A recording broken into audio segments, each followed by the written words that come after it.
Hello internet. Oh, I'll tell you what, I've not done one of these for a while.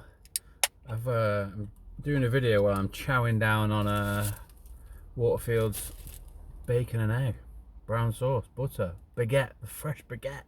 The fresh baguette was warm. It was warm this morning. Oh, the butter had melted as soon as you put it on. Oh, that's when you know that's a sign, isn't it? I often think that about how, like, reading the universe and signs and all that. To be fair, as signs go, oh, it's still warm. I would suggest that is a positive one. I normally feel quite guilty is the wrong word, but for what I want to do in sports and stuff, I massively beat myself up for my vices. And actually, I have been using my vices for survival, really.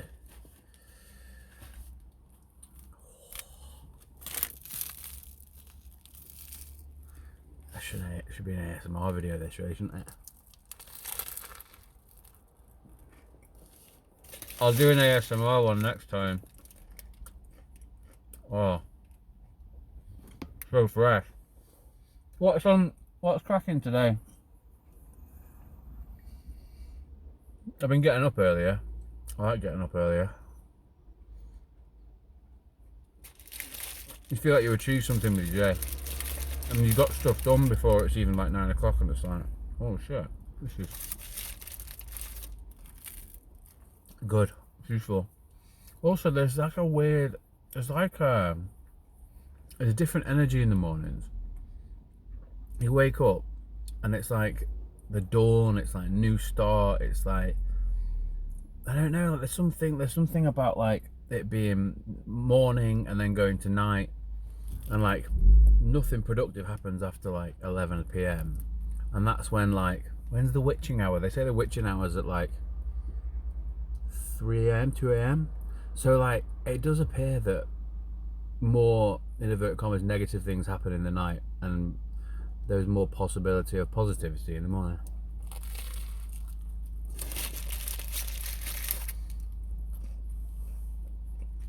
Where's the bloody egg? I haven't got to the egg yet. So yeah, I'm definitely feeling. What am I feeling at the moment? Spiritual. I know that might sound corny and cliche or whatever, but I've been having some pretty cool moments of like, well, I've been having some pretty uncool moments of feeling sort of like spiritually attacked. Just like tense, it's normally in the night during the witching hour. That's how I found out what the witching hour was. Like, listen to people speak about spiritual stuff. There's some really cool people on the internet. There's a cool guy that does tarot cards called Chosen 144. He's like this Australian bloke. That's really cool. I find that helpful.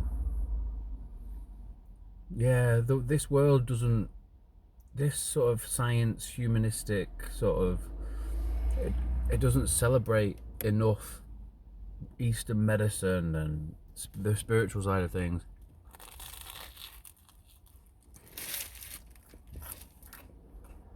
Which is actually realer than the 3D. It's realer than this human existence. There's more to it. Everything happens in the spiritual before it happens in the physical.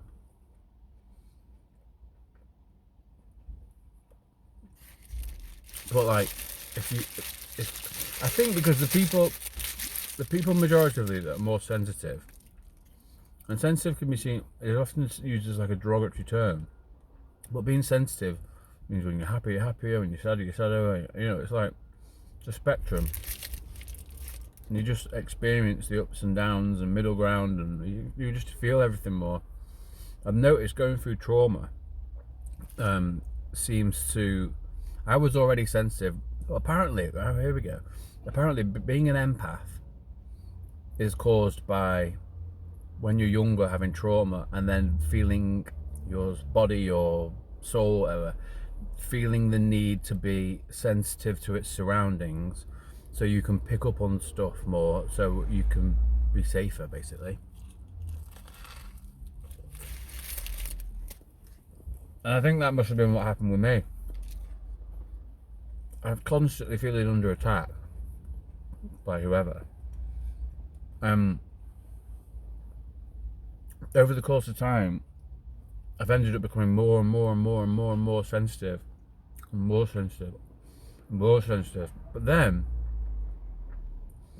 not only are the high is higher, the low is lower. I also then started becoming more sensitive to the universe. So, like, I use healing crystals. Have I got one here? No.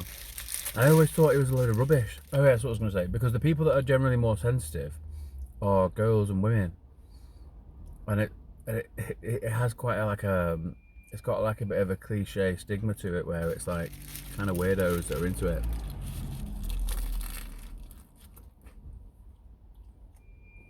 What? So I always thought it was a load of rubbish. And then I started noticing, when I was picking up crystals, I could like feel it. I was like, flipping out. That's weird. And then more trauma happened and more trauma happened. And then I was like, becoming more and more sensitive to it. Aware of it. I became sensitive because of post-traumatic growth. And then I just become more and more aware of it. All like the dudes, no offense, but all the dudes that are into like crystals and incense and stuff, I don't know. It's not that hard to stereotype them usually.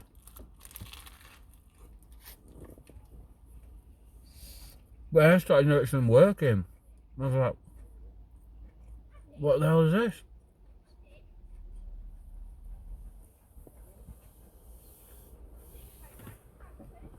Honestly.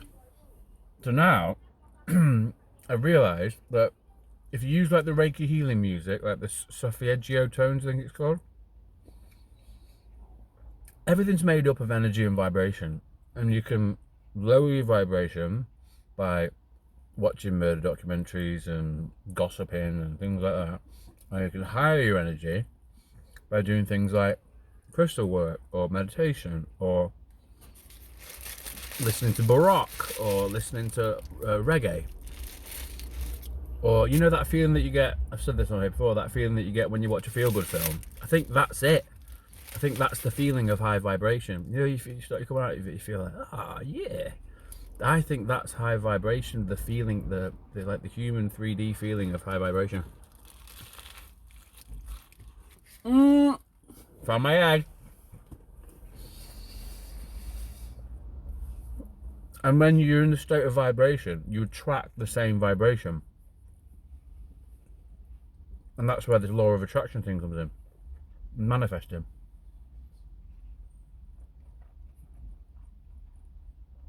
Yeah. So I've figured out that if you have crystals in your house, you burn incense and Palo Santo, and you use the healing music, like the Reiki healing music, just Google on YouTube, search on YouTube for Reiki healing music, and you can basically do it by, so in your body, your chakras, you've got like 7 main chakras, starting with your crown chakra, and then with your root chakra, and then all in between, they've got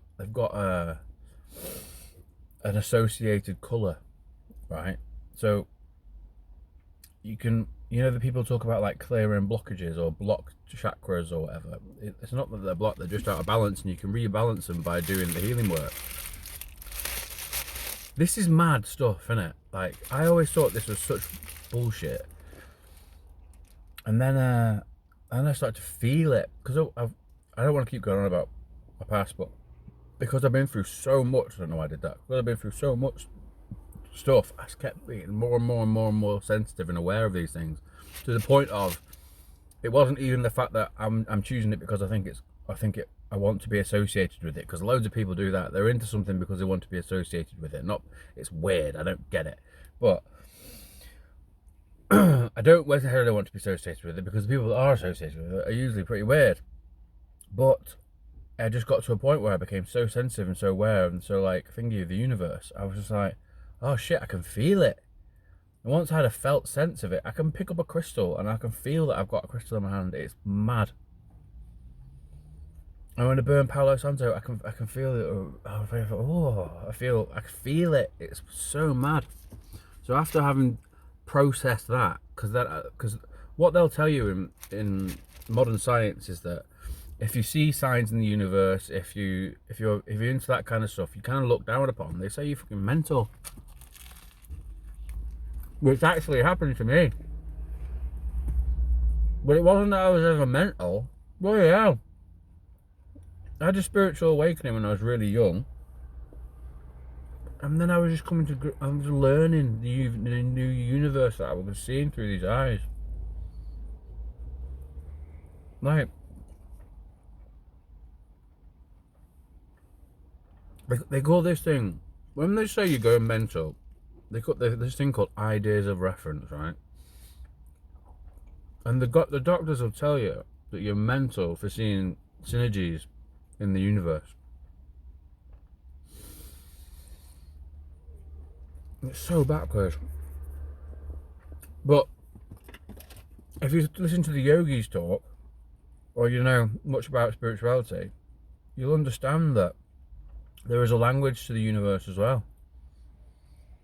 You just have to be awake and aware of the fact that there is, to be able to start understanding it and reading it and benefiting from it.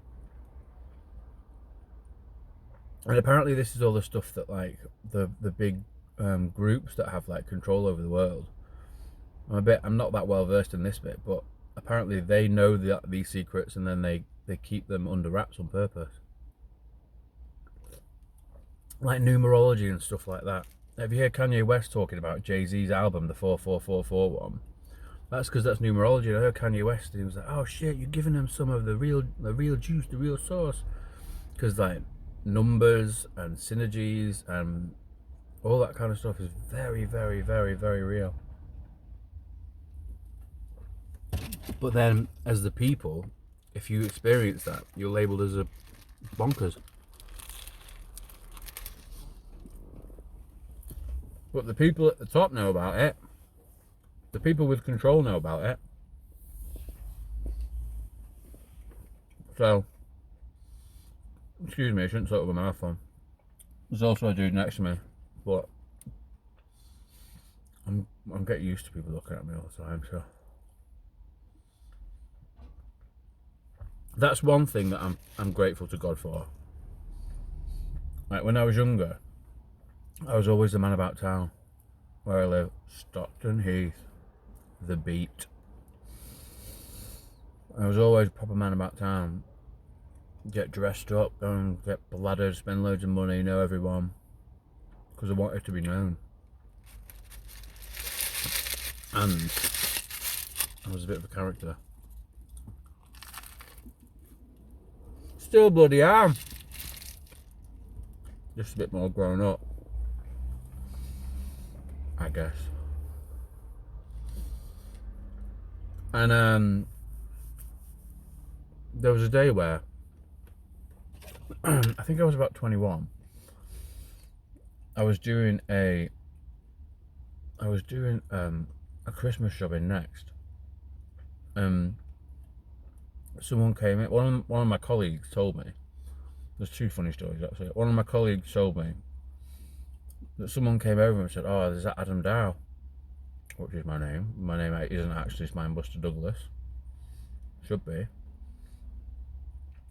And I didn't know the guy. And it kind of freaked me out.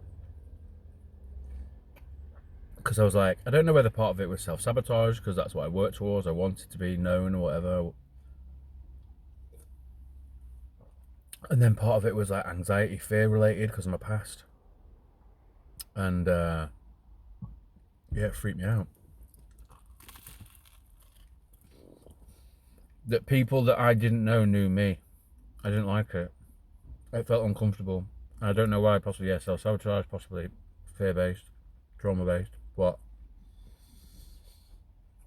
I didn't like it at all. The same thing happened when I was on Facebook years ago at uni, when there was, I can even picture a profile picture. It was a rotund young lady that I didn't know. Basically, people that I didn't know started adding me on Facebook. A proper it boy, proper playboy. I don't know, I found it so uncomfortable. So I deleted my Facebook and started another one. But it was all, that was anxiety driven. Yeah, it was mad. And then because of all that stuff, and I was smoking loads of weed. When you smoke weed, that's why they say don't smoke weed when you're younger, because you'll have it opens up your mind to the unconscious world, the spiritual world. It's a gateway. Call it a gateway drug, but it is actually a gate. It's not a gateway to other drugs. Well, it kind of probably is, but it's also a gateway to understanding the universe more and seeing things through a different lens. But because I smoked so much of it, and there was probably, I don't know, it was probably meant to happen. Well, it was meant to happen the way that it did. Because I had my first big spiritual awakening when I was like 20, and that knocked me for 6. And because no one talks about it in our society, and because my family like to have me as a tearaway to cover up their own whatever, and scapegoat me, it became very, very easy for everyone just to label me as bonkers. So I believed it. I believed them. Well, what are you going to do otherwise? You're going to believe them, aren't you? You're going through things. I'm seeing synergies and, like, what do they call it? Augury, when you read birds and stuff. So I was like, I'm way out of my depth there. And actually now looking back, it was scary because I didn't know what a spiritual awakening was. Yeah, but I had a pretty intense one. And then after that, what you do is, after you've had a spiritual awakening, things appear a little bit differently. You're having these ideas of reference, which is actually just seeing synergies in the universe. Yeah, I just thought I was bonkers. Because every time someone says something mean about me, I just believe it because my self-esteem was so low.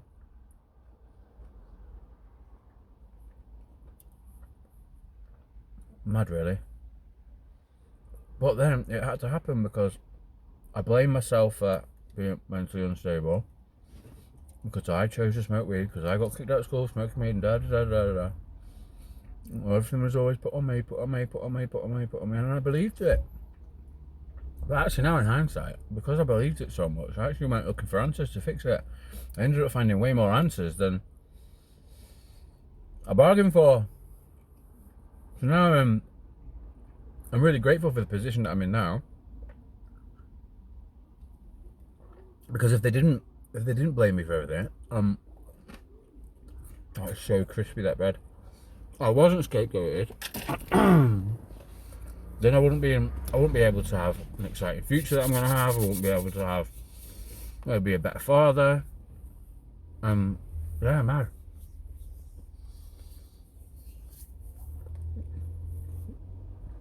What's some other mad shit that I've done that people might be interested in? I have done some pretty wild stuff.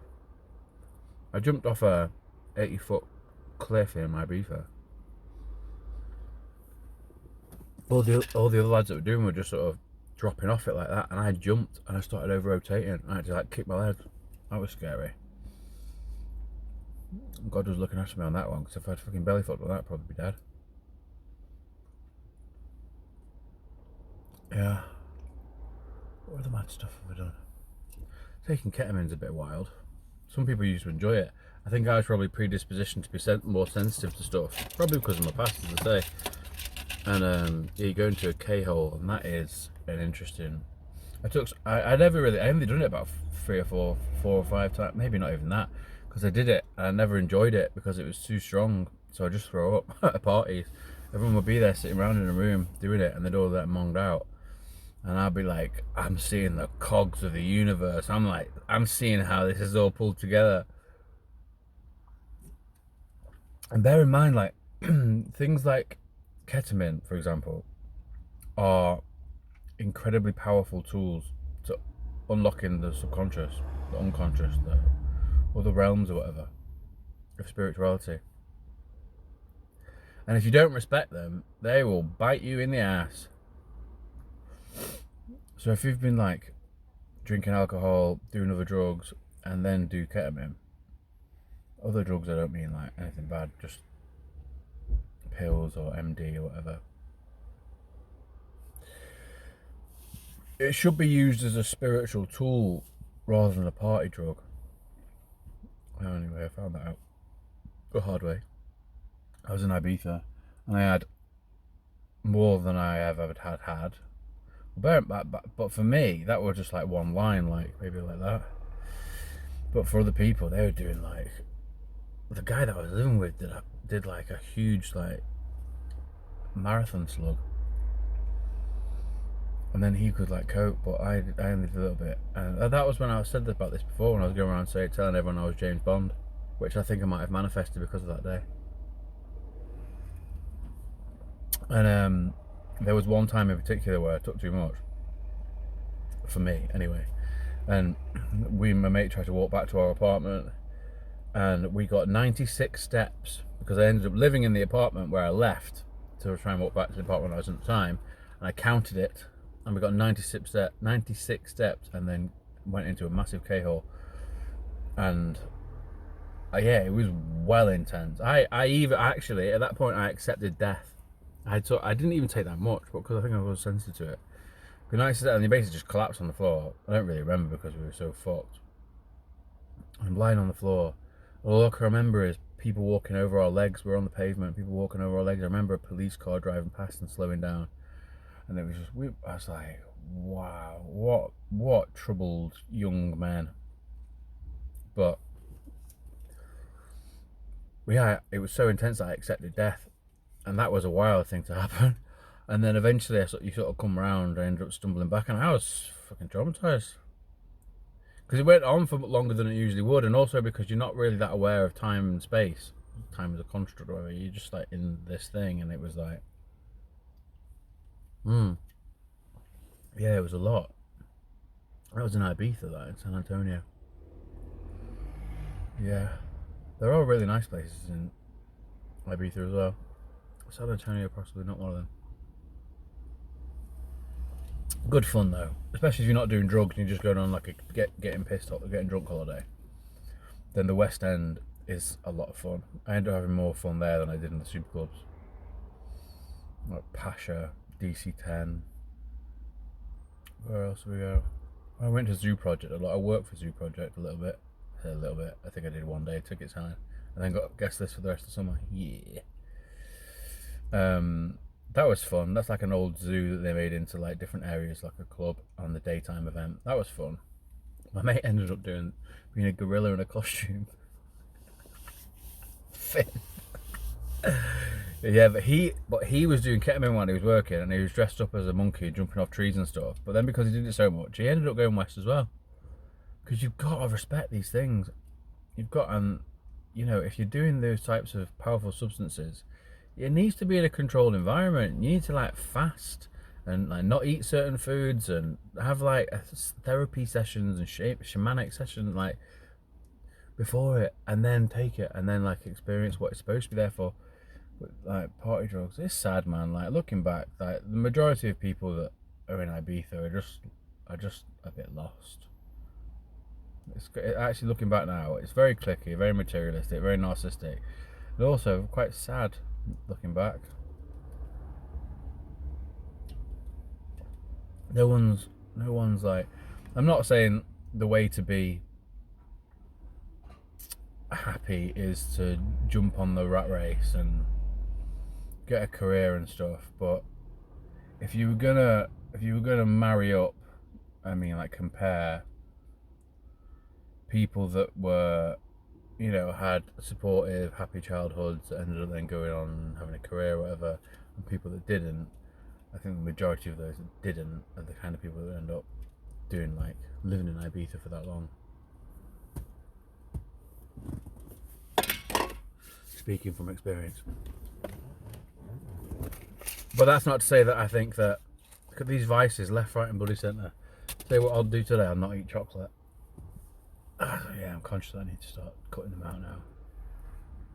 Otherwise, the father time waits for no man. And I still do want to play sport and see how far I can take it. And while I do appreciate that in a stressful situation, vices can pull you through, I am also conscious that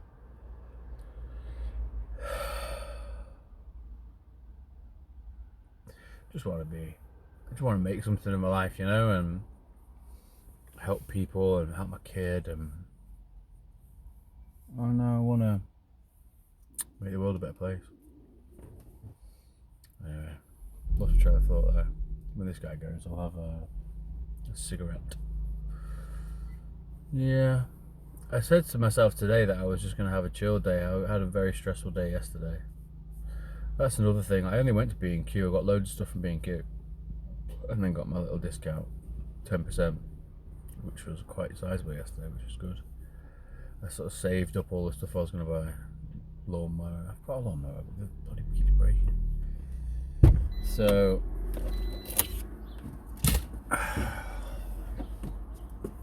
yeah, I don't know, man. Well, I did too much. That's what I was going with. I did too much. I did too much yesterday, and then I could feel it for my neck tightens. I started getting stress headaches, and I was just getting back into normal life of being able to go out as usual because I had so many panic attacks. I thought I was further along with the whole getting back into normal life thing, and it appears that I just need to be kind to myself, because once the stress levels go up, I'm just in pain, and it's just fear based. Kind of annoying. But I'm going to smoke this outside on my own because the kids got to go in the car today. So take it easy.